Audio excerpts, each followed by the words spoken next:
You are now experiencing the nectar of time. I look at grief as almost a shadow of love, like love's shadow or love's ghost. It is, yeah. And just as love is its own unique thumbprint, I guess so is grief, because it's just that reflection, isn't it? Yeah, like as you said, like every kind of imprint of love or experience of love is akin to every experience of grief. It is inherently personal. It is inherently subjective, and you can't tell anyone how to do it. Yeah. They're going to do what they're going to do.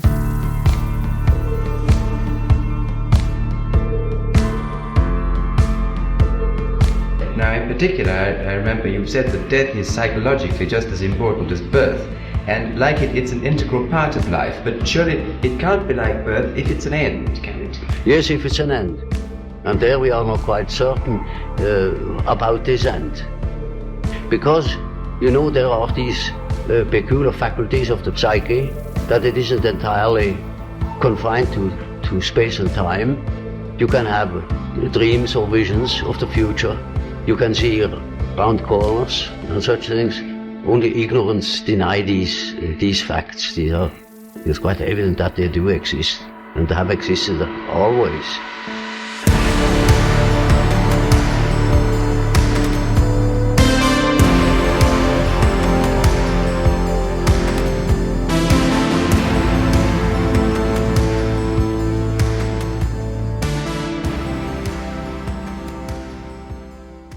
Welcome to another episode of Nectar of Time. I'm your host, Tamir Barzilai. Today, we'll be speaking with Mia Cosco. Mia is a research assistant at Harvard, where she works on psychedelic research. Specifically, her interest is in understanding how psychedelics can help with grief. Mia has hosted grief salons and cafes, as they're called, where she helps people manage and work through the emotion of grief. Today, we'll be exploring the enigmatic nature of grief and death, and the myriad of perspectives that surround them. Death is a foundational element of life, yet it remains a mysterious veil that envelops us, and it compels us to rationalize it. Mia and I are going to unpack it and work to elucidate what this all really means. Hope you enjoy the episode. Are we ready to take off? I think we're ready to take off. Awesome. I mean, it's been a long wind up. Thanks for bearing with me. Is there something hallucinogenic in this tea that I can look forward to? You know what? We're going to find out right now.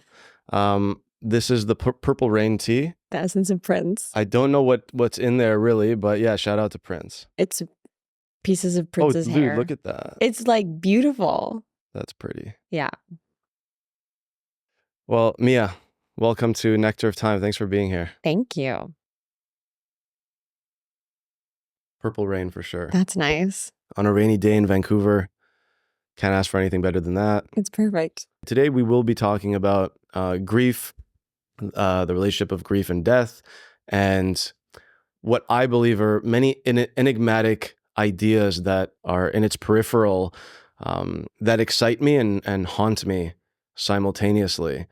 I don't know if you want to say anything about that before the excerpts. Yeah, I like the terms used juxtaposed together, exciting and haunting. It makes me think of how our brains can't tell the difference between being excited and being nervous. So please, I would love to hear it. There's a couple ideas here that I have. We'll start with Hermann Hesse. Hermann Hesse is a German writer. I've spoken about him before on the podcast. This is from his collection of poems. It's his famous collection of poems, and he has some interesting stuff in here. So this is his poem called Childhood. And actually in this book, you have the German on the left, and then you have the English on the right. My farthest valley you are, bewitched and vanished. Many times in my grief and agony, you have beckoned upward to me from your country of shadows and opened your legendary eyes, till I, lost in a quick illusion, lost myself back to you wholly. O dark gate, O dark hour of death, come forth, so I can recover from this life's emptiness and go home to my own dreams. It makes me think of like someone sort of like letting themselves fade into like a peaceful, like, I don't know, induced dream or something to escape some sort of clear loss.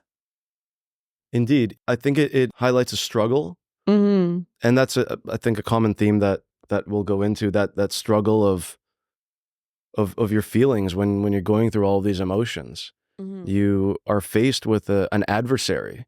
Mm-hmm. And, well, people use different tools to combat that. And for Hermann Hesse, obviously, use these poems. This book is a book by Yu Miri. Mm-hmm. It's called Tokyo Ueno Station. And this book is almost entirely about grief. This is about a homeless ghost in Tokyo that essentially all of his family has died. And he finds himself struggling to reconcile the point of his existence, frankly. Here's just one little excerpt. I don't want to go too deep into this, but these are all essentially vignettes. They're perspectives on grief, and I'm sort of creating a little kaleidoscope here so that we have something to roll with. Time had slowed to a sluggish crawl.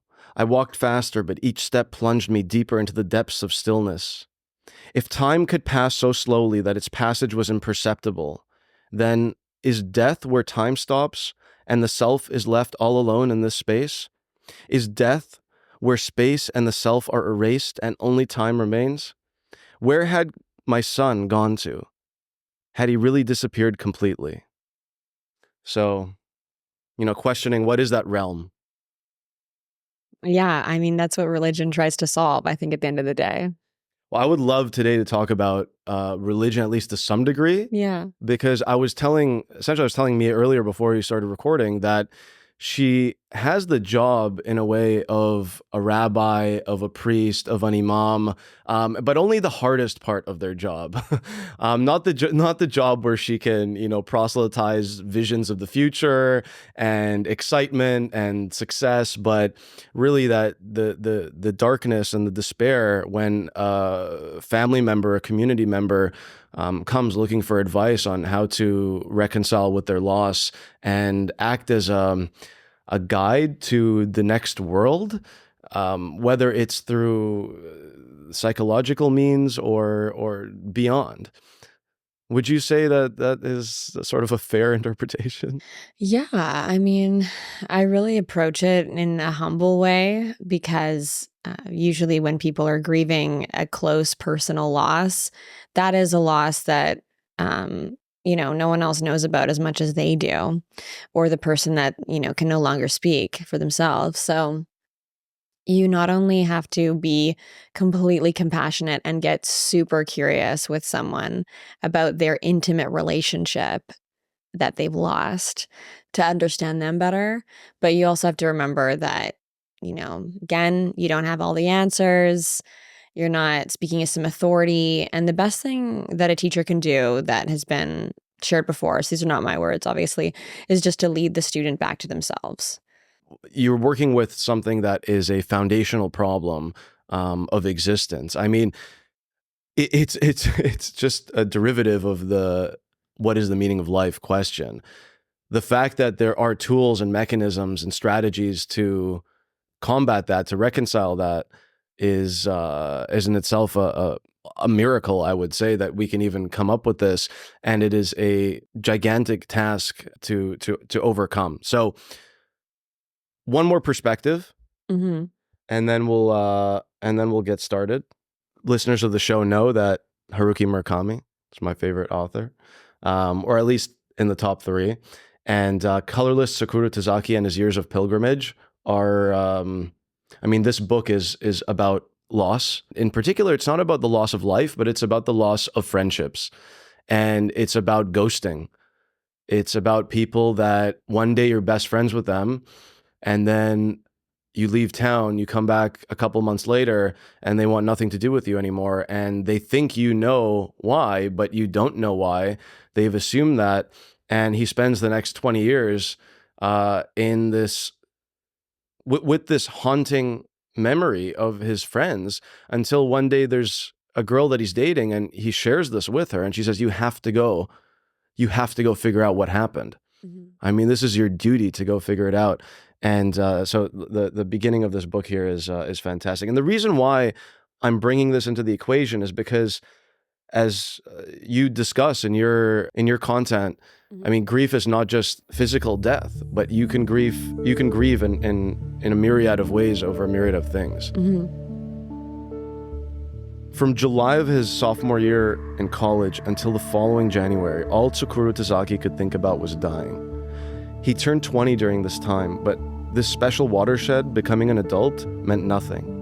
Taking his own life seemed the most natural solution, and even now he couldn't say why he hadn't taken this final step. Crossing that threshold between life and death would have been easier than swallowing down a slick, raw egg. Perhaps he didn't commit suicide then because he couldn't conceive of a method that fit the pure and intense feelings he had toward death.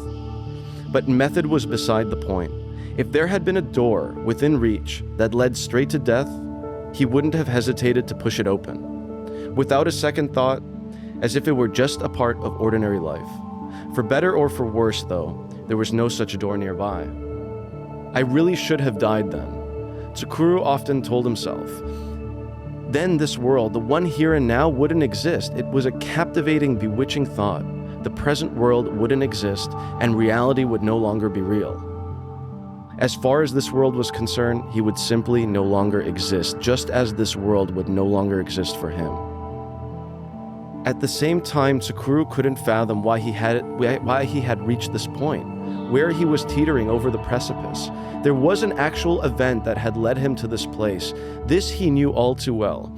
But why should death have such a hold over him, enveloping him in its embrace for nearly half a year? Envelop. The word expressed it precisely.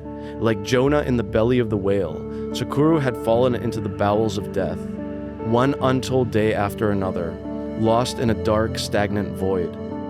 It was as if he were sleepwalking through life, as if he had already died but not yet noticed. When the sun rose, so would Tsukuru.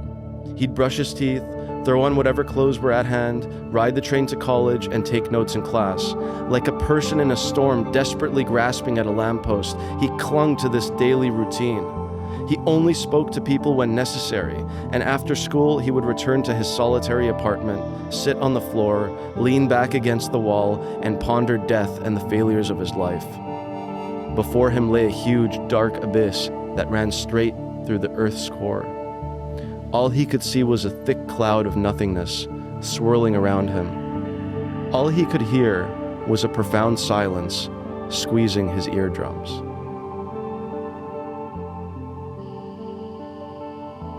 Yeah, that's a profound description of like what it feels like to kind of feel stuck in grief, or to be stuck in, like, honestly, I hear a lot of depression in that.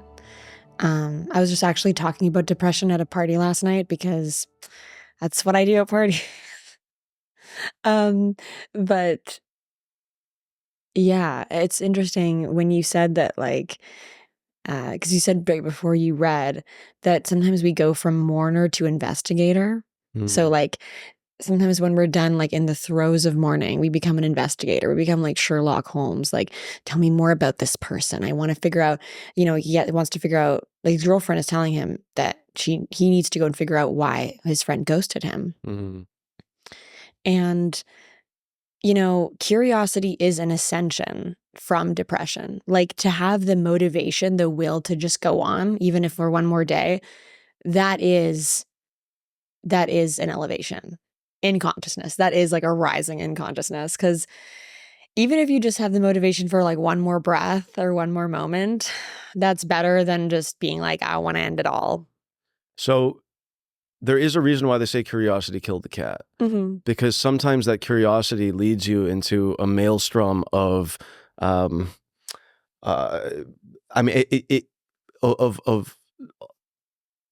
psychological pain and confusion, and it's a Gordian knot.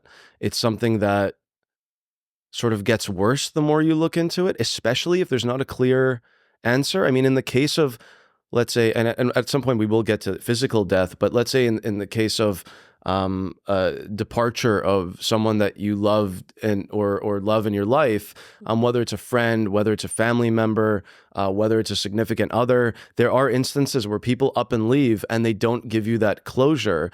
They don't give you that that conversation.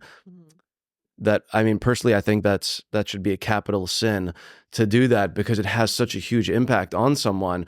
But that curiosity, while useful, can also lead you to a very dark place that is sort of just you chasing an apparition.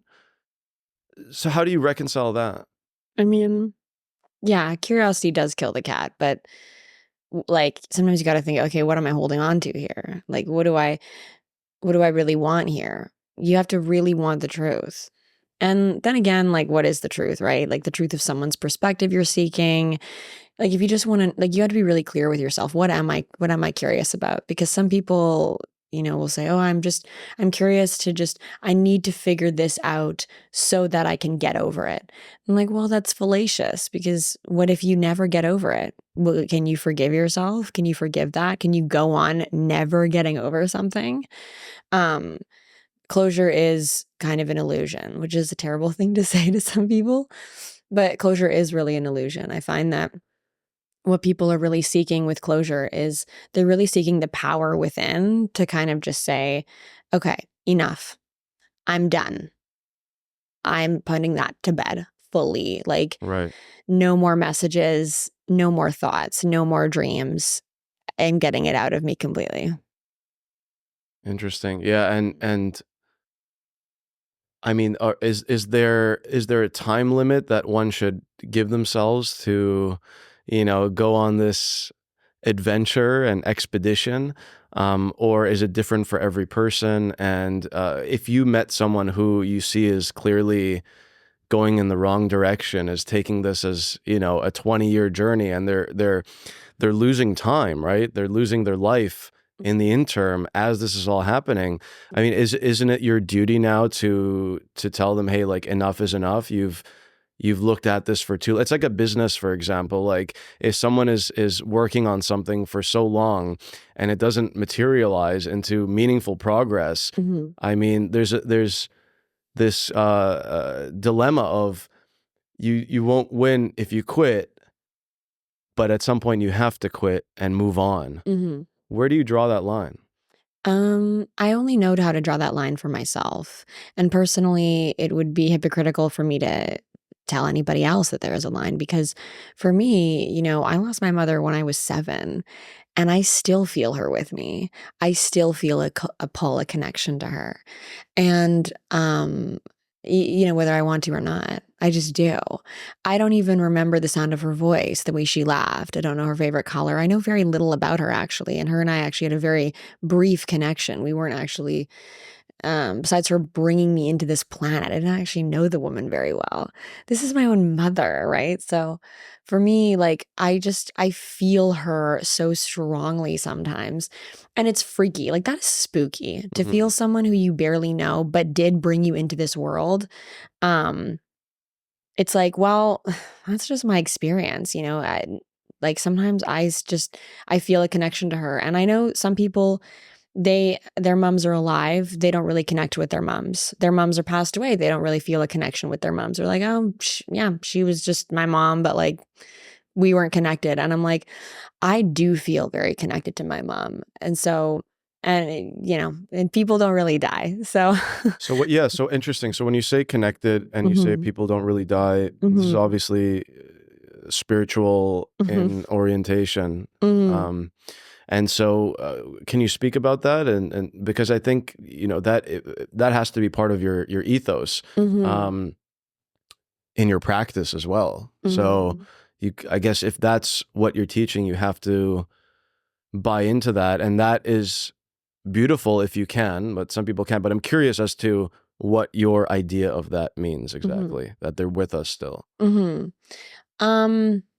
Yeah, I do. I have to preface this with saying that I do subscribe to, I think it's like the Oprah Winfrey belief that, like, if you want something, you can wish for it, you can want for it, but then you have to let it go, because, similar to the saying, like a watched kettle never boils. You like the trick with like getting what you desire and ending that suffering and craving is you have to just let the wanting rest for a little bit.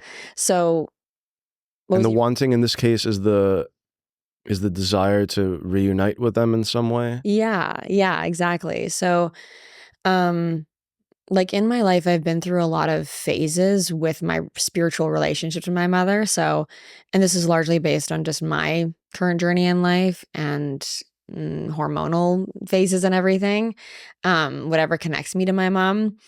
And so, like, for example, in high school where we met, I was like very angry at my mother most of the time. I was very angry with her.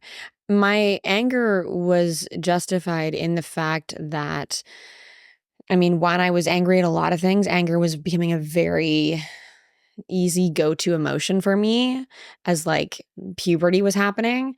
And for me, I was angry with her because I thought, how could she just give up? How could she give up? How could she be so weak is what I thought. So I was really, really tuned into this idea of strong versus weak. As in like, I'm not going to do that. That would be weak. I'm going to do this. This is strong. This is brave. This is courageous. I mean, I was in 8 school plays and modeling and just trying to like survive as a teenager without my mother, with just my father raising me, who was emotionally turned off from like life in general. And I was just throwing myself into situations that were incredibly intimidating for the average teenager. I chose to just go to auditions just all the time and just constantly face rejection, just constant. I was like, yes, give me more rejection, give me more rejection. I was just feeding off of it. Because I was deep in the anger stage of grief. And that's how that seems almost like a very constructive way to deal with anger. Yeah, I'm definitely like... It was like a I told you so type of anger. It's a very, and sometimes I still tap into that anger, but I know now just to be like, okay, Mia, like I hear you, I get it. I just kind of talk to my teenage self and I'm just like, I hear you, I get it. And like, what are we here to prove? Are we proving ourselves to other people, or are we proving ourselves to the version of us yesterday? Like, who are we trying to win against? It's like we already know we're badass. Why do we have to prove it? Yeah, or like badass being subjective. Yes. Just it's not about like putting down the ego. So psychedelics really helped me in my journey. Like I would not be the person I am today without psychedelics. Well, certainly. So this is interesting how the ego is connected to dealing with pain, dealing with grief, and how it has a role, and it's sometimes a very destructive role or a counterproductive role that it plays, and you have to put that aside, especially if you've dealt with pain and grief, in order to move forward in a healthy trajectory with your life. I'm curious, because for me it wasn't psychedelics that broke my ego, but it was just like I had ill health for a while, and I had to drop out of university, and I just I've told the story I think on the podcast before, but you just look in the mirror and you realize that you're not all that, and you don't like that person, and you have to be very honest with yourself, and in that in its own right is very painful. And through the sickness and then the recovery, something dies in you, and you can use that to dissolve that ego and destroy it and build something new. Of course, the ego always regenerates in a new terrible devil, but going through it is useful. And so for you, it sounds like psychedelics played a part in that. For sure, yeah. Like psychedelics, yeah. Like at the risk of sounding cheesy, psychedelics have really helped me with my whole personality. We were talking just before this podcast about neuroticism, and I joked about how my partner and I are both neurotic, and you said, yeah, but that cancels each other out then. Yeah, I mean, that kind of love, you get radical acceptance, taking the place of two people who are just neurotic as hell. Yeah, like I was an incredibly, like as a child, how I coped with my mother passing, like in my like pre-high school years, from age 7 to age 13 or whatever. That was me just like becoming incredibly OCD. Like my family, without knowing the words for it, they would just observe me oddly planning every minute of my day. I would just get so into my structure. I was the ruler of my life. I was the master of my domain. I parented myself. I was the woman of the house, and I would just I just like I thought I knew. I wanted to know everything, and I thought I knew a lot that I Right. didn't actually know. So there was some ego there for sure, but it wasn't like totally visible.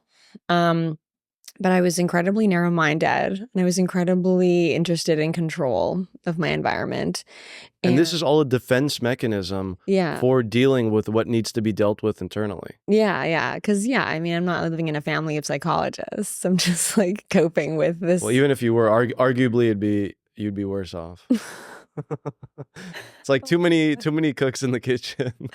I do. A lot of my friends are psychologists, and I hope they're the first people to admit that they're like not at all saints. Well, I think we study what we're interested in. Yeah. And just because we study it doesn't make us perfect. There's doctors that go and smoke after, a surgery. Everyone has their self-sabotage, and their career vocation is not a antidote against it. Yeah, for sure. Yeah. I mean, I hope we all study what we're interested in. But for me, I mean, I was very linear in my thoughts. I thought life should only go one way for me.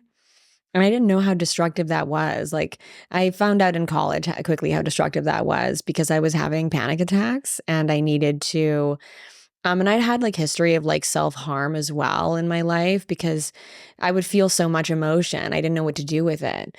And there was nobody telling me like, okay, just like have this healthy outlet, there was no rage room or anything. There wasn't like, I had like school psychiatrists, but I did not connect with them. It's very important that they tell people, like, if you don't connect with your psychologist, that's not your problem. You don't just get a psychologist. You don't just get a therapist. You have to also connect with the therapist too. I mean, you're sharing all of your deepest, darkest, hopefully you're sharing it with them. And so they need to be trustworthy. And it's like, can't just be a random person from the Yellow Pages. Yeah. In many ways, like, you open up to them sometimes more than your spouse or at least your boyfriend or girlfriend. And so, anyways, yeah. So, after that time of kind of figuring things out with my psychiatrist, I was actually able to, what can I say? It just opened my mind to being like, you know what? I'm not here to figure everything out. I'm not here to figure out other people and why they're so stupid and why they're the problem and why they're weak and they're, all this. I'm here to figure out me. I'm here to figure out, why am I so angry? Why am I so needing to be in control of things all the time? Why am I needing to why am I driven by so much anger?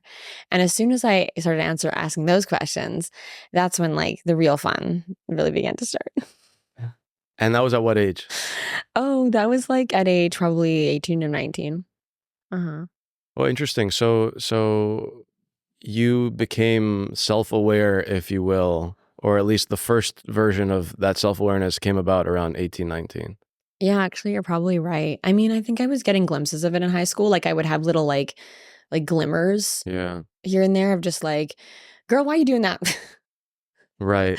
And then I'd be like, just brush it away. I'd be like, no. Like, but this movie said that if I get love, if I do it this way, then I get the love that I want. This TV show said that if I talk this way, then I get that love that I want. It was a lot of love seeking, validation seeking behaviors. It's so interesting how the mind increases its aperture, its capability to take in information over those years, where like between 16, you really think you're like, I'm ready to be an adult already. I'm good. What is this, high school? And then when you get to 19, you just have access to so much more information. It feels like it sort of feels like when you get out of body of cold water, whether it's like a cold plunge or a cold shower or something. And those years are just like, oh, wow, there's all of this that I didn't realize. It's like the bandwidth of information that you're capable of processing increases significantly, and you just realize your folly, and you're like, oh no. And then you cringe so hard. You even like, I remember like looking at Facebook posts and I'm like, how on earth did I think that was inappropriate? Like, what was I doing? What was I doing here? And I thought I was cooking with it too. You thought you were doing something. Yeah. Yeah, we can give ourselves some grace knowing that we didn't know what we know now, okay? And also we, as a collective human species, we are still, I think we're like still in our infancy of knowing all that we can know and understanding mental health in general. Oh, for sure. Yeah. I mean, it's the youngest of the medicines almost, right? Like we don't, we're not quite sure. Freud was not that long ago. Jung is not that long ago. Freud was a cokehead and he's still the grandfather of psychology. Yeah. Like, okay. Yeah. I mean, you're right. We're just starting, but here we are now, and we have AI and these neural nets and Neuralink.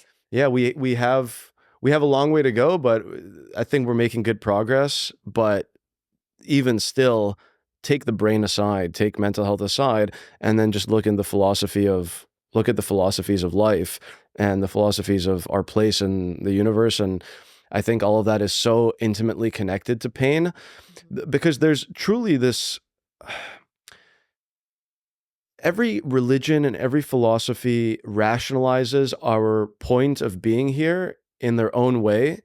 And people seek those answers because otherwise, truly, you might lose yourself, because how on earth can you rationalize our place here without some sort of guide? And it's just the other day where I'm quite fascinated lately with ancient texts, particularly the Gospels and Christianity. And I'm not Christian, but there's actually an atheist, Alex O'Connor. He's quite a famous guy, debates a lot of Christians.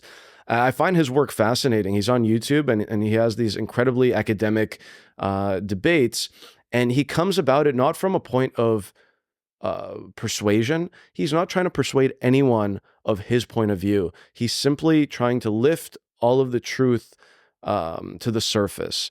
In the same way Alan Watts was incredible at doing that with Eastern religions.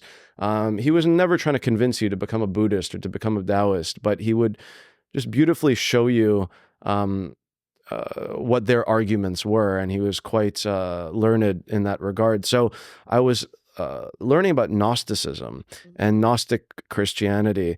And so in the traditional Judeo-Christian concept of the world is perfect. We are to some degree imperfect. We have the spark of the divine in us, and we need to overcome the imperfection in order to unify with the greater divine intelligent force that exists. Okay. Now, Gnosticism is quite an interesting thought experiment, because they have their argument is that, and their mythology is that, there does exist a perfect universe, but the earth, the creation of humans on earth, was a cosmic disaster, and that it should never have happened. And the goal, and they have this it's almost Greek in a sense, that they have these characters, these entities that have clashed with one another, and the goddess Sophia, which is related to the term philosophy, the love of wisdom.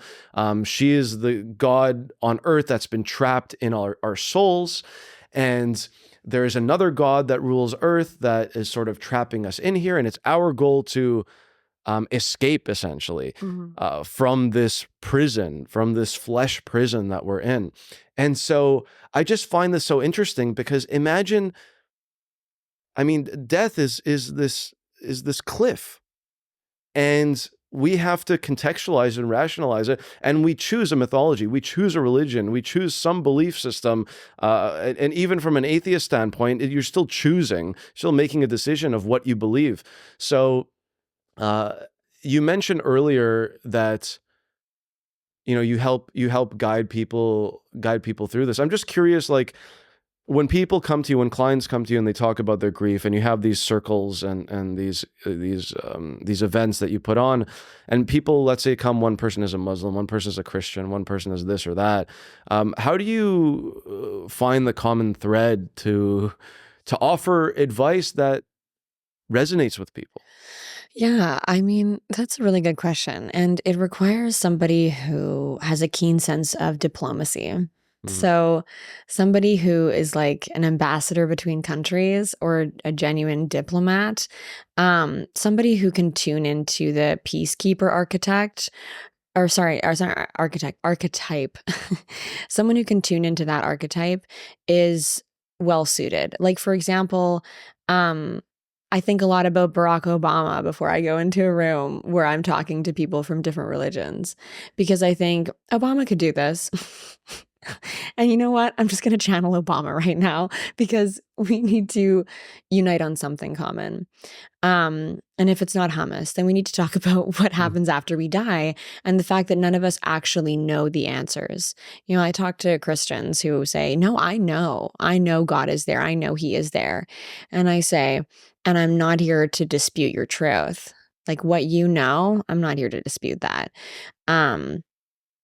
Like, that would be like trying to talk a woman out of her intuition. Like, a woman's intuition to know, for example, when like someone that she loves on the other side of the planet is in danger or in harm's way, and she happens to be right. Like, there's no science for that. And I'm not here trying to figure it out, or like, get in the lab with beakers and try to measure that. I'm okay with letting that be just enigmatic and mysterious and magical. But essentially, when I feel challenged with people of different faiths, so ardently rooted in what they think they know, I just sort of remember that, in like various ayahuasca ceremonies I've sat in, like, there were experiences that I feel quite convinced that I was communicating with my mother spiritually. However, I'm a psychology student through and through. So for me, it doesn't actually matter to me whether any of this is actually happening or really there. What does matter to me is that we're accepting that may be the case. Like, we're accepting that we don't maybe know actually anything. Which is crazy, because that's the ego right now is listening to me and thinking, girl, what are you on? Like, what are we talking about? Like, we're supposed to know things. And it's like, yeah, we are supposed to know things, but we also need to know that we like don't actually know things. Like, Well, that's part of knowing, is knowing what you don't know. Yeah, exactly. Yeah. And knowing that like everything you may think you know can be questioned too. Yeah. That's science. Yeah. And it presents a sort of intellectual quandary where you want to have conviction, but you also have the humility to know that your conviction could be baseless. But but as long as it's based off of the truth that you know to be true, then maybe you can move forward, and you could, at least that's what I feel. I'm like, this is generally what I know to be true, so I'm going to move forward with that and be confident in it, knowing that if there could be new information presented tomorrow. That's why I love science fiction, in particular first contact stories. Same. Because all of the religions are like, I guess God didn't let us know there's another civilization at Alpha Centauri.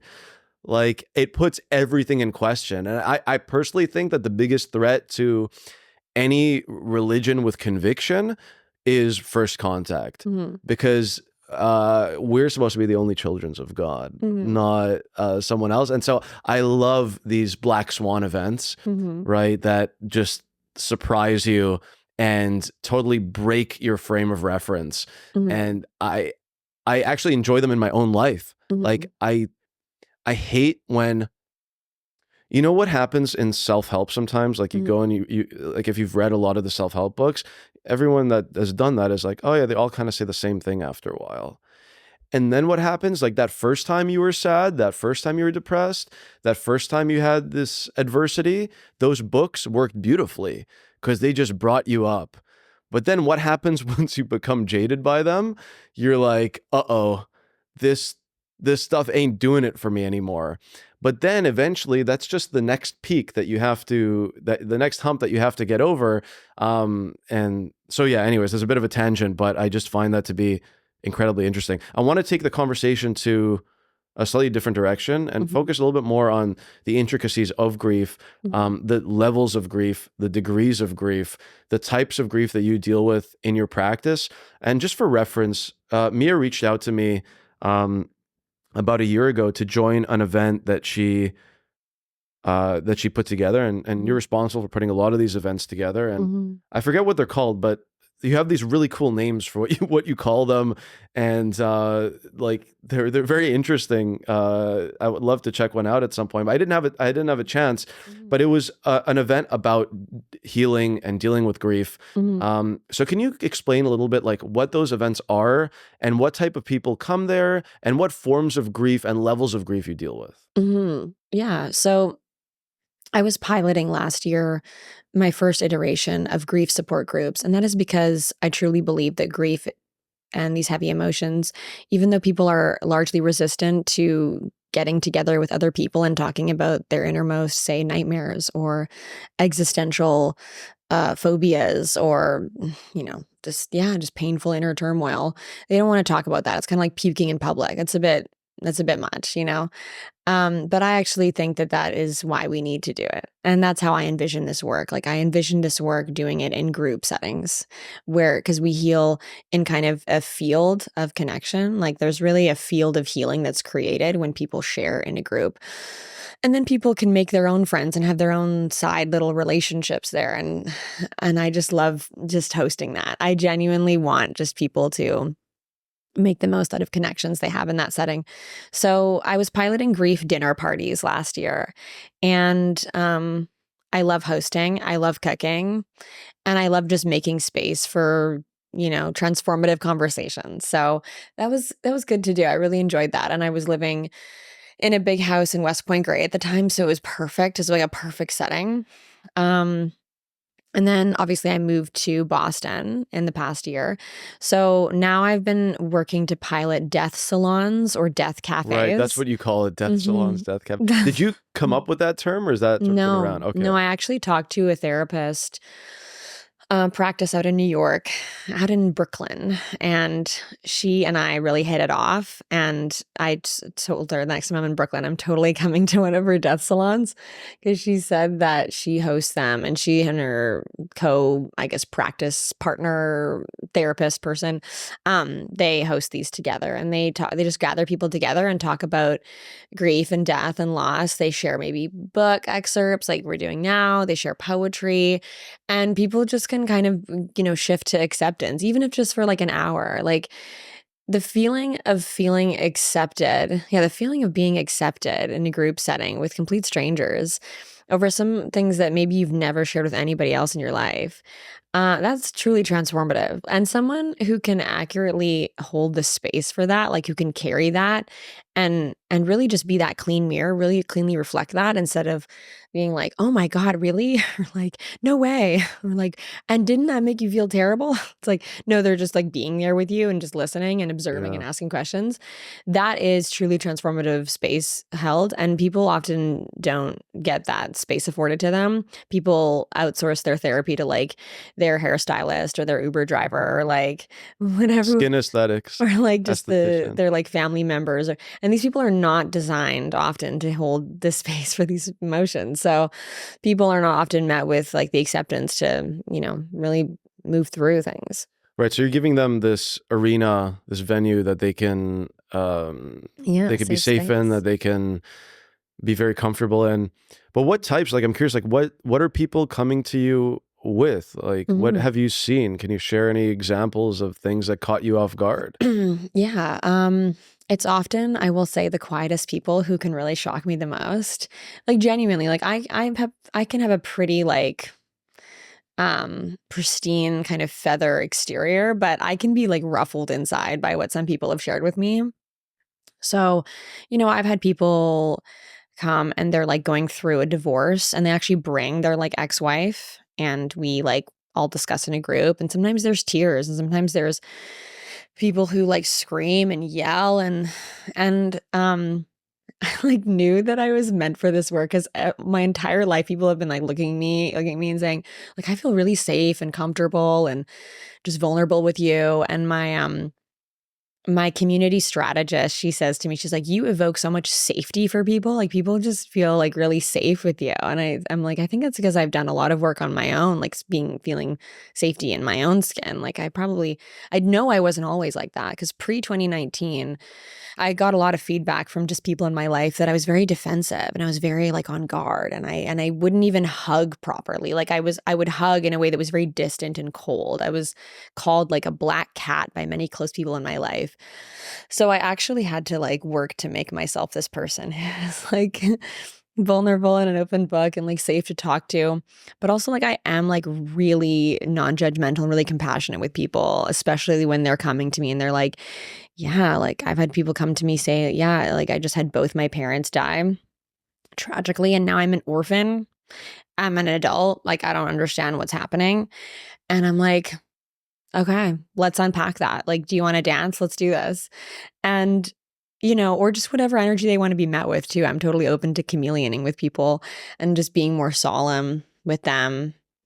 And I totally tell people too. A lot of people come and they just don't say anything. And that's because I say silence still means you're participating. Because even if you're just energetically participating, you're still there. You're still present. You don't have to be saying anything to be present. But yeah, so I've had people like bring like ex-spouses. I've had people, tell me that like their parents just freshly passed away, or that like, and sometimes tragic deaths too. Like some people tell me that, someone they really love just like died tragically in like a car accident, or like, they were like hit by a truck or something. And they're like, I am not only grieving the loss of that person, but also I am so fucking angry at how they're like, it did not honor the greatness of this person. And I'm like, I hear you. I feel you on that. Like, and sometimes what I do, I have to mention with that kind of work is we do go a lot into like how Tibetan lives are ended, because is that like the Book of the Dead? The Tibetan Book of Living and Dying is actually the book I'm referring to, which is similar, but it really goes into the different bardo states. So what is that? The bardo states are really these states of when someone dies, how their soul goes through these different states, because it depends on how you die in the Tibetan culture. For example, like if you like, Tibetan monks, like they like to be surrounded by all their family and friends, and they command their body to die. Like when they're like, I'm ready, like, okay, I'm going to die now. And they sit down and they pass. And everyone around them is just like saying prayers to literally ascend their soul to different bardo states. Like, don't put them in this hell realm. No, keep them up through this lesson. Or maybe like lessons they needed to learn in life. They're like, make sure they learn this lesson. Okay, now they learn this lesson. And we don't do that here. We worry about the costs of funerals and wills. And we watch shows like Succession, which is a great show. Right. How much money am I getting? And I'm like, guys, y'all don't know about Tibet. Okay? Yeah. Like people, I think a lot of unprocessed trauma that manifests into addiction and substance dependence, abuse, a lot of that in, and even diseases and disorders that manifest in the body. And today, like in this part of the world, is because of unprocessed grief, like PTSD. Unprocessed grief, like depression, unprocessed grief, anxiety, unprocessed grief. It's just like we say goodbye to things all the time, and we're not actually like, are we saying goodbye? Are we choosing that goodbye every time? Are we actually saying goodbye, or are we letting things happen to us? Are we letting ourselves be like a pushover to life, or like are we in control of life in a way that's like not like you're trying to over control life? You're just like on top of life. You're choosing, you're saying like, and this I'm choosing, and this too I'm also choosing. Like I'm here and I'm choosing it. Interesting. That was a lot. No, that was really good. I find it fascinating because in Jewish culture, and I mean also for Christians too, but the Psalms, but written by King David, there are there's a sort of a group of Psalms called the Song of Ascents. like ascension, if you will, and you recite those when someone has passed away for about 7 days in Jewish culture, wow. and you go to their house with their family and you recite those. So not quite what the Tibetans do, but I do feel like the death practices of and rituals of religions do not have any analog or any version in secular culture aside from perhaps just the funeral. There isn't really anything else to do. I mean, I know like the Irish have a celebration of life, like they do a wake. Other cultures have celebrations of life as well. So they sort of flip it into a happy thing where we celebrate what they were and who they were. I've always found that to be very difficult to reconcile because whenever I've been at a funeral, it's been a very solemn occasion. I don't know that I'd be able to turn that happy switch on. So it is very much like a cultural thing, but we are missing that. So that's interesting that you are giving people access to tools that they can go and do that. And so how much of this is connected to your research that you're doing at Harvard?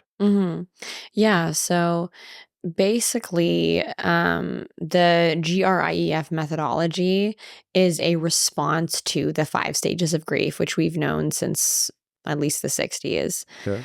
And so the 5 stages of grief being, like, as I alluded to earlier, well, denial is actually the first stage, and then anger, and then bargain, and then I want to say depression or bargaining, and then acceptance. Right. So really, like, okay, so you have these 5 stages of grief, whether you resonate with them or not. Those are the stages, but also it's not really talked about enough that it's nonlinear. So, for example, like you can go through denial for like 5 seconds and then spend the rest of your life in anger. Or you can go straight to feeling, straight to bargaining. Like sometimes people who are very logical, very cerebral in life, we go to like the mental fixing of things. What is maybe I'm just not well read on this, but what does bargaining really mean when it comes to grief? That's a really good question. A lot of people don't know what bargaining really means. And so bargaining is manifested in like the investigator. So as soon as you start investigating and you start saying, why them, why not me? Or, okay, but like, what does it mean now that they're gone? Or like, what did they want? What were their last wishes? Like when people dispute the will, it's because there's unprocessed bargaining going on. Like people need to just understand that they're grieving. This is a symptom of grieving, and they need to chill out. Because fighting over someone's will is like trying to figure out the mind of somebody who's no longer with us. You are unable to figure out what they wanted. Of course, you can like try and, understand, read between the lines, decipher. But it's like if someone didn't leave a will, for example, then, I mean, the best thing you can do is not fight with other humans that are currently living with you on this planet in honor of them. Even if, like it's up to you if you want to, do as they would have wanted you to do. But honestly, that is the best way of honoring somebody, is to think about what would they want, Yeah. Bargaining can also look like sometimes people doing things that they wouldn't otherwise do because someone has died. So for example, like, you may have seen your friend in a relationship with someone for 20 years, and this partner that they're with might be like, yeah, I want to get married to them so bad. Like I want them to pop the question. I want us to get married, And this person's like, no, I'm never getting married. It's not happening. Suddenly their mom dies. Their mom, who like always wanted them to get married. And they're like, oh, you know what? I actually decided I'm going to get married to this partner now. This partner's like, oh, finally, it's been 20 years, Yeah. People act in ways they otherwise wouldn't. Is that lasting? Are those decisions lasting? Like, do people take that? It's a healthy measure of self-awareness. If you're self-aware and you're like, maybe I needed the courage of my mother passing away and really just buckling down on what she wanted for me and understanding that I'm going to honor her in this way, but I do want this that she did want for me. It's a very complex, intimate relationship, right? So is it lasting? That depends on your level of self-awareness. It sounds like it could harbor a lot of resentment, Yeah. potentially. Yeah. You're living for someone else's wishes. Exactly. I mean, people live for other people's wishes, whether or not they're dead or alive. Yeah, like something that happened in like what I felt like was my first spiritual conversation with my mom when I drank ayahuasca for the first time was one of the first things my mother said that I felt like she said was, let me go. Like, you need to stop. Mm. You need to stop thinking about what I want. You need to stop thinking about, you need to live your life. And, and I think the reason why that was so hard for me was because I didn't really know who I was outside of the shadow of being like the daughter of a dead mom. Like, I was just like, my mom's dead and that's the biggest thing that's happened to me. So I'm just going to live for her now. And even though that's noble, it's like you do have to make your own decisions. And also you can't really outsource your responsibility of your decisions. Like if you're choosing something, if you're somewhere, you're choosing that place that you're in. Mm-hmm. It's really easy to spot people who don't take responsibility when they say things like, oh, but they would have wanted it. And you say, well, yeah, but like there is a part of you choosing it too. How aware are you of that part that's choosing it outside of your noble sort of honoring of this person? Right. Mm-hmm.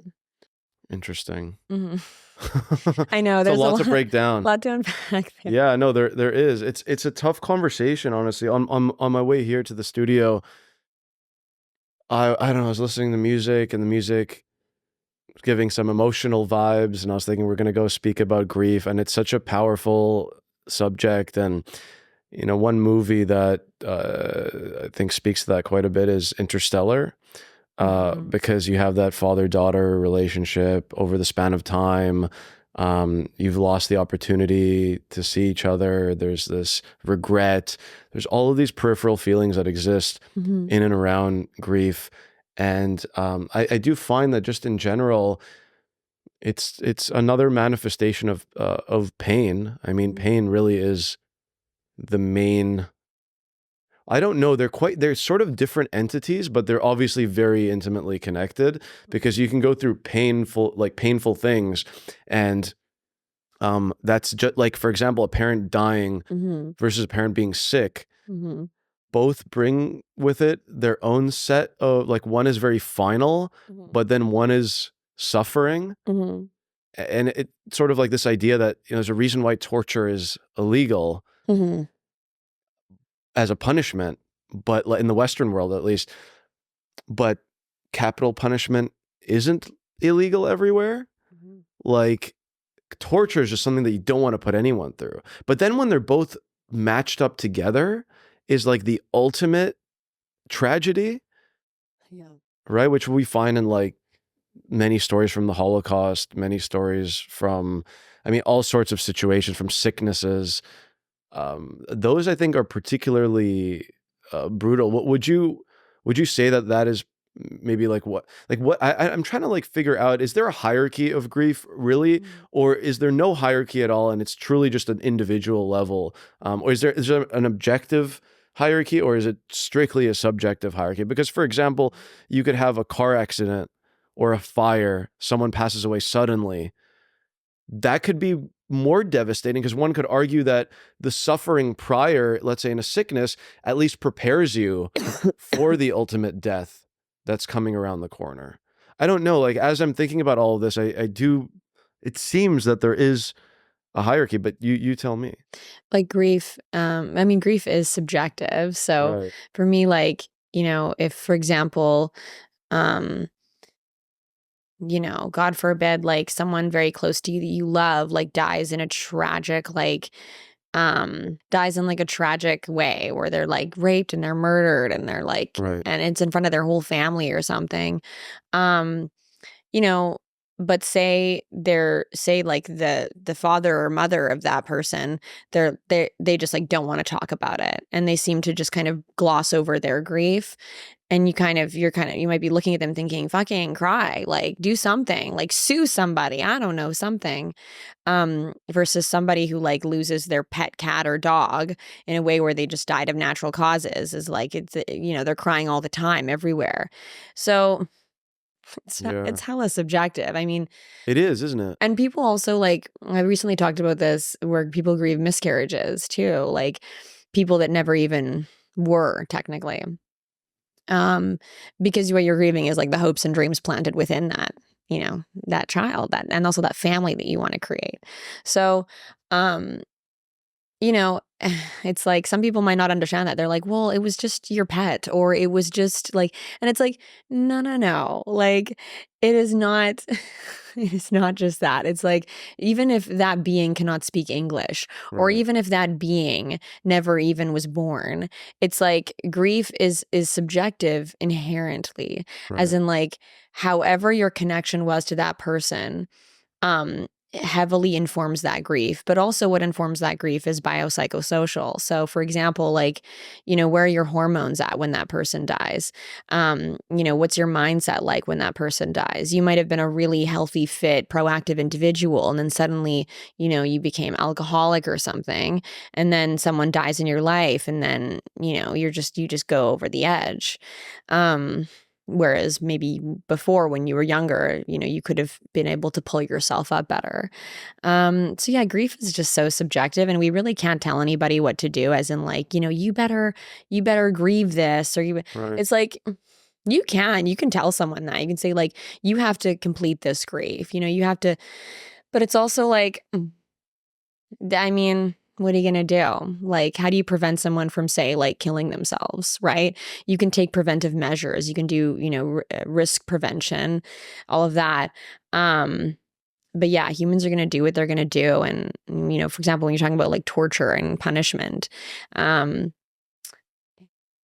yeah, for me, it's so interesting. Like, I go through life thinking, I don't ever see myself killing anybody or torturing anybody willingly. I'm not like somebody who, and I think, that's how we're meant to be. Like, humans are meant to exist, and we're programmed to naturally not want to kill and torture each other. However, then there's wars that have happened throughout history. So you're thinking, well, what is human nature? Is it to torture and punish each other, or is it to try to coexist in harmony? What's going on? I still haven't figured that one out, but I am working on figuring that one out specifically. Yeah. Well, Like, what is human nature? I mean, it's likely to do with, ego-related delusions where you'd want to harm someone. Mm-hmm. Most likely. I find that like particularly interesting as well, because maybe it's just the privilege of living in the Western world where you're like, why can't we just coexist? Mm-hmm. Where you don't have that mortal danger.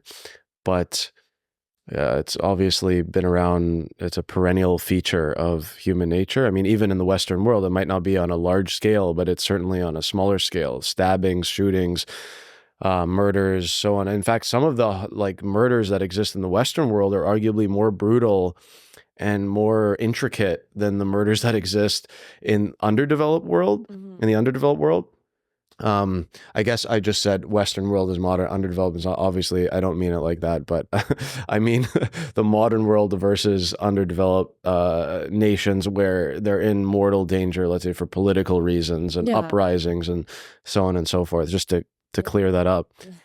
But yeah, it's all this stuff is just so like, I look at grief as almost a shadow of love, like love's shadow or love's ghost. It is, yeah. And just as love is its own unique thumbprint, Mm-hmm. I guess so is grief, because it's just that reflection, isn't it? Yeah, it is. Like, like as you said, like every kind of imprint of love or experience of love is akin to every experience of grief. It is inherently personal. It is inherently subjective, and you can't tell anyone how to do it. Yeah. They're going to do what they're going to do. Yeah, which again is another phenomenon of the unknown, where it's difficult to explain, is this love spiritual in nature, which thereby makes the grief spiritual in nature, and overcoming it certainly a spiritual activity. C.S. Lewis, who is a writer, who's an author, and particularly spiritual one, who wrote the Lion, Witch, and the Wardrobe series. Yeah, I remember. We all know him. He's a phenomenal writer. I mean, a lot of his nonfiction work is actually incredible. Oh. And he wrote a book called A Grief Observed. And it was about his wife, who is the love of his life. And she passed away, and I don't really know the circumstances, frankly. This is sort of new. I'm just recently diving into C.S. Lewis, but I started with some of his sci-fi I didn't even know that he wrote sci-fi. But then I went into his nonfiction. And so the opening line from A Grief Observed is this: no one ever told me that grief felt so like fear. Mm-hmm. I am not afraid, but the sensation is like being afraid. Mm-hmm. The same fluttering in the stomach, the same restlessness, the yawning. I keep on swallowing. At other times, it feels like being mildly drunk or concussed. There is a sort of invisible blanket between the world and me. I find it hard to take in what anyone says, or perhaps hard to want to take it in. It is so uninteresting, yet I want the others to be about me. I dread the moments when the house is empty. If only they would talk to one another and not to me.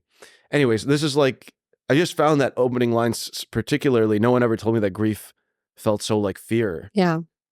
Yeah, grief is crazy making. So is love. It's crazy making. Like, at the risk of sounding like a pop song, it is crazy making. Like, you do things you wouldn't otherwise like do. Like, I'm in love with my partner. However, like, yeah, like, in most days with them, thankfully, it's a very like securely attached partnership. It's like, we say goodbye to each other, we give each other a kiss. Like, we're very much like we're compatible in how we like to show love, how we like to give love, receive love.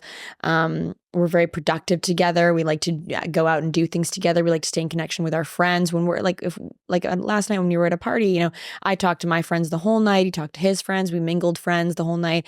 Not once was I like, oh my gosh, what's my partner doing? What's he talking about? Where's he going? And if I do, I feel comfortable to say it too. I'm like, where are you going? What are you doing? And I'll be like, babe, I'm just going to the next room or whatever. And so, like, we have that very compatible thing. But, as soon as that is disrupted, for example, like, as soon as I feel like there's something being hidden or there's something secretive, then, that's when, for example, like, if he doesn't say goodbye to me in a specific way and I can tell something's off, I'll like call him. I could call him like 20 times, for example, like, I could just be like, I need to know. This is me, like, going from like investigator before I go to mourner. This is me trying to like safeguard the love. This is me trying to also make sure that I don't have a reason to go crazy. Like, is there something? We've been through health scares together. We've been through this whole move together. We've separated ourselves from our friends and family, and it's been very hard. But it's like we did it in the name of love. And so, like, it's like we had love to kind of buoy us.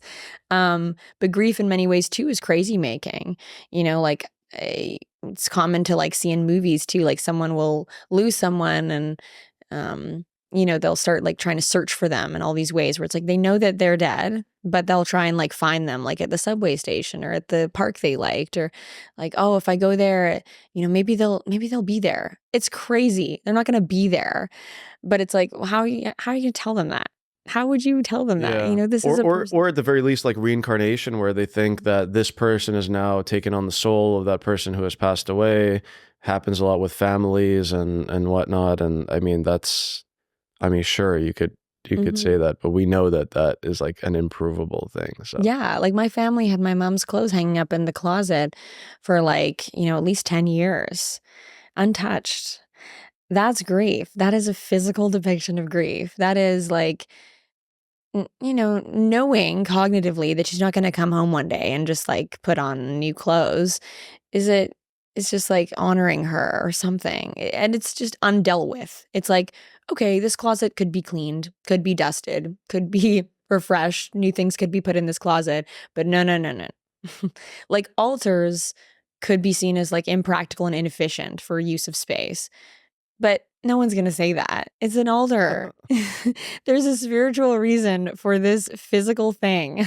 There's something that needs to be done there. It's some portal. Yeah, and people see it as like, yeah, I do want something tangible there. Right. I want people to know. I want it to be honoring in this way. Like, a lot of like grief that's like open and out loud is like a way for some people to honor it, to be loyal to that person.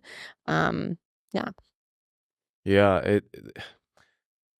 Certainly there's a lot of mechanisms that are in place to, I mean, all of the little accoutrements of religion even are, it's sort of the same idea that you're using them as symbols to fill in a certain gap or have a certain purpose that enhances the overall spiritual experience, like lighting incense or something like that can enhance the spirituality. Having that altar for a loved one is just a way is to I mean, it's like a blanket, right? It's a comfort blanket, which makes sense. Yeah. And there's no judgment in any of this. It's just an exploration of all of the, like the kaleidoscope that is grief. Yeah, like, wars over religion are really interesting because, like, however we decide to war, we're warring over like a subjective felt experience or prescription to, hey, I don't know why the fuck there's like these random things that happen in the world and random connections and random miracles and magical elements that seem to exist in our world. And I don't know what happens after we die. And I don't know what to do about that and reconcile that as a human being with ego. So I have to believe in something. I have to believe in something. Yeah. And so we're warring over different things we believe in. And I'm thinking, guys, you're warring over grave. Like, what the hell is going on? Like, Yeah. just respect that it's like, what? Just respect. And like, try to not make your religion about tearing down other religions. Because that's weird. Well, it's just like trauma at scale. Oh, yes. It's not it's the ego. It's the ego protecting everyone from having to face the truth, because having to face the truth is extremely difficult and will put you into potentially a downward spiral, but at least it comes with the hope and the seed of something beautiful and something new. But you have to be willing to be brave in order to make that jump. And so what is your goal? What is your vision for yourself with your practice, with your research at Harvard? Like, what is your goal with helping people here? And obviously, my prediction is your answer is going to involve something to do with psychedelics, but maybe not. It totally does involve psychedelics. I mean, depending on where this renaissance goes in terms of legalization, decriminalization, because we're still talking about illegal substances here, unfortunately, unless you go to some parts of the world. But yeah, I mean, where I see this going is like, I'm working on my book. I'm working on getting it out there, getting it properly represented by somebody who's even more stoked about it than I am. That's really my dream. What book is this? This is like the guilt trip. Okay. So it's like the memoir about like loss and psychedelics of like loss of my mother and the psychedelic journey I had with that. And so that book is the centerpiece of everything that I'm doing. So that talks about the GRIF methodology in depth, like the whole book. That's where it's unveiled. And so we can go through tactically the methodology, the practices at a grief dinner party or death salon or death cafe. However, the book is where it's like you can read more about it and with intertwinings of my story to kind of back up why I'm doing all of this. And then also like exercises to do it at home. If, for example, like you don't live where you can come to like one of my death salons or death cafes. And so I'm working on making sure that book is out there in the world. Like I say to every agent, like I'm never going to stop. So it's up to you if you want to represent me or not. But also like there's a lot of agents who are just very resistant to taking on a book about addressing psychedelics. It's funny that it's taboo because as a millennial, I grew up being like psychedelics, yeah, like whatever. But there are some generations that grew up with, Reagan and the Just Say No campaign and like just government propaganda about psychedelics. Meanwhile, they're funneling, crack into ghettos to try and imprison Black people. So, drug history is really odd like that. Yeah. But without all the propaganda, these are medicines of like incredible transformation and potential. They're, currently on like, I guess, a note of grief, there are sessions and there are initiatives being taken to mediate conflict between Israelis and Palestinians with MDMA. That sounds like great news. No, I'm like so stoked on that because I kind of think I know that won't change everyone's mind. But I'm glad that we're doing something about it and that we're bringing psychedelic assisted therapy to areas where there could be a lot of really awesome change. So, so yeah, of course I'd love to like have more out there, more known, like actually psychedelic assisted therapy voyages for people in the name of grief. Because, I can talk about, anything with psychedelics. We can talk about like the nature of reality. We can talk about books. We can talk about movies. We can talk about trauma. We can talk about eating disorders. We can talk about self-harm. List goes on. But for me, like grief is something that I know very well. I've walked with grief as like a lifelong companion at this point. Unintentional, unplanned, but like so was my mom's death. And so, so for me, like I just happen to know a lot about that experience, and I've happened to live my life going through all the stages and like coming to acceptance and knowing how to move through them with the methodology that I research and study. So yeah, I still intend on doing this work, but for me, I'm a writer at heart. So even though I can hold the space and I love being in community and hosting events and doing gatherings and even like hosting retreats and everything, at the end of the day, like I'm a writer, and the written word is my most potent form of communication and way of being. So I could just write all my life. I would. I love that. Yeah. I love that. I mean, Mm-hmm.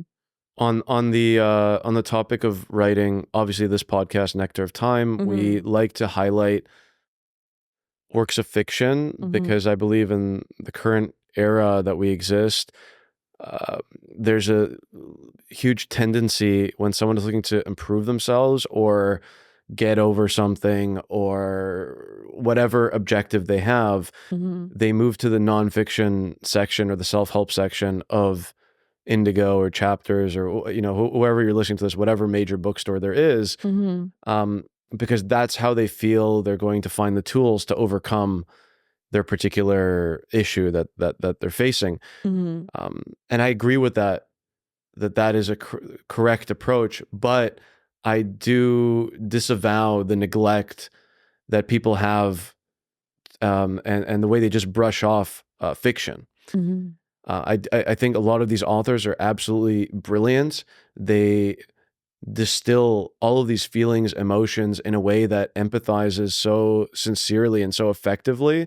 And I'm just curious, like for me, fiction is a tonic for empathy, and it's a tonic for any emotion that we choose to identify with.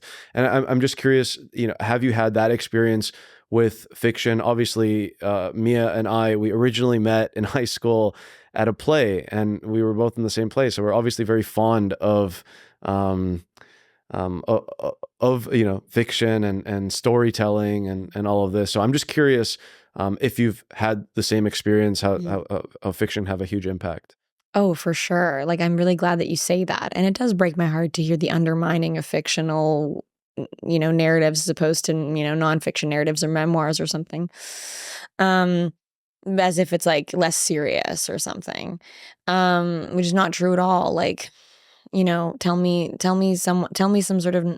like that Walter Isaacson writing books about Elon Musk and Steve Jobs is better to me than Paulo Coelho wrote The Alchemist. Like, fuck no. Yeah. Like, I'm sorry, but humans are great, but also like The Alchemist is a complete work of art, and it's been timeless. And also, Paulo Coelho is an author who wrote The Alchemist. He was rejected like 1,000,000 times. There's no one who wanted to like represent him or look at his book or anything.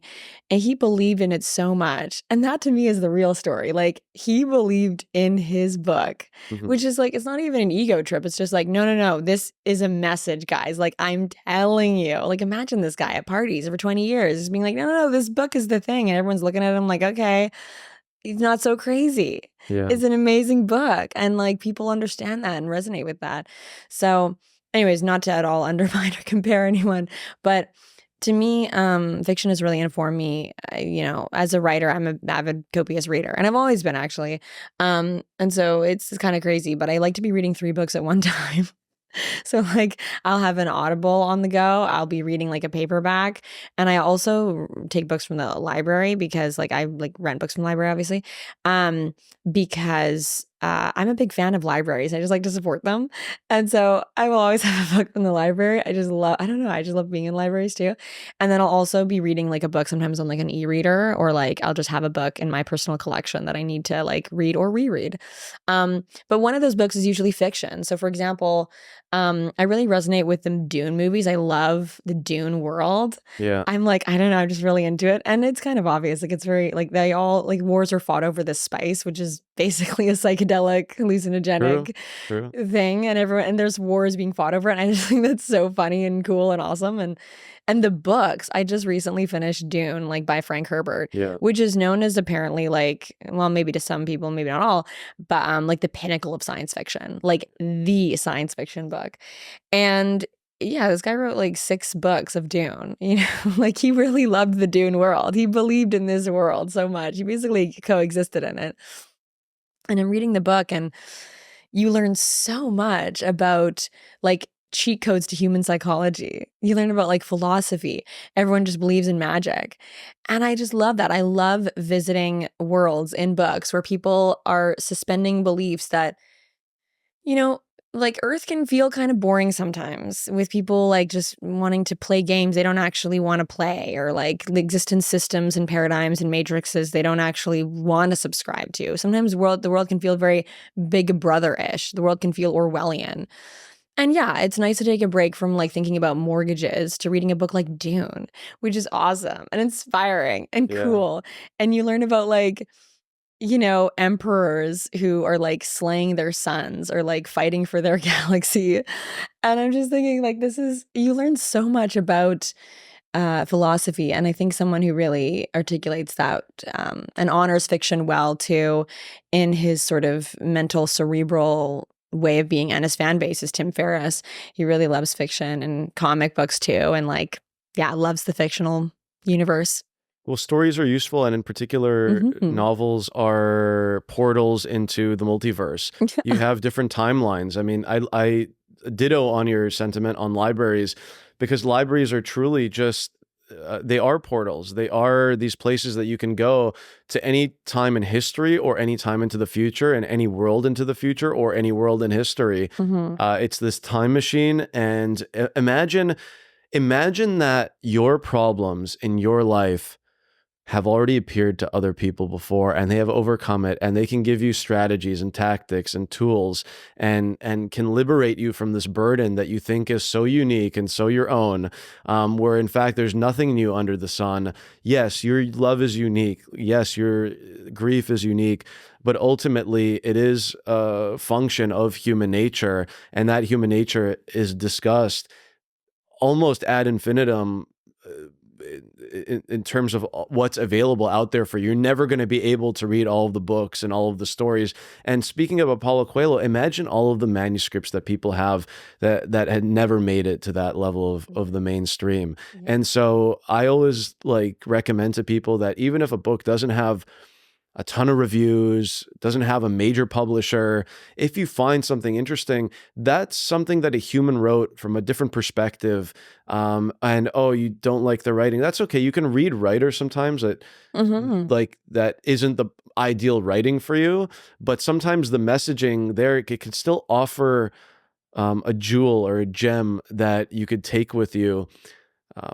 So I'm totally in agreement, and obviously Dune is up there on the Mount Rushmore for sci-fi for sure. But yeah, I am happy to hear that you're a fan of fiction. Big fan, yeah. Sweet. Well, where can people find more about you? Just regular social media? Do you have anything coming up? Yeah, I'm pretty unabashedly out there on social media, primarily on Instagram, just because that's kind of where, yeah, like that's where the audience has really resonated with my stuff, which is cool. Yeah, that's probably the best way. When do you think your book is going to come out? As soon as you get a publisher? As soon as I have an agent that's like, that I know is like the one. Right. And yeah, my ideal is to work with a big 5 publisher, just for sheer like reach, and also as a personal challenge to me. Yeah. Yeah. Fair enough. Well, This has been awesome. Mm-hmm. We've learned a lot about grief, and frankly, while we've talked for over an hour, we haven't even scratched the surface, I feel, of what we could talk about. But this is a very good, I think this is a very useful conversation. There's a lot of valuable stuff. Really appreciate everything that you shared. And I encourage anyone who has questions about their own stories or issues that they're facing to reach out to Mia.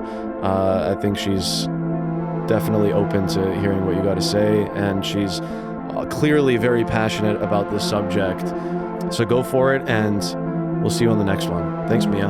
Thank you.